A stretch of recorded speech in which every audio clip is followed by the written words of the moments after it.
Nag-message mo naman sa ano.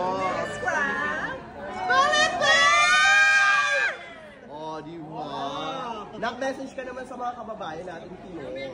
To all the Filipinos out there, keep on supporting our candidate. Ginagawa niya yung kanyang best niya. And of course, follow my journey. I know it's Miss Universe season, but I hope that you will never ever forget the one and only. Wow! Especially to November 24. Yes, please. Wait, I'll just share a little. Emma, where have you been? Si Emma, Mary, tigla. Umaura. Naka-wing eye eh. Emma, may tanong lang ako na.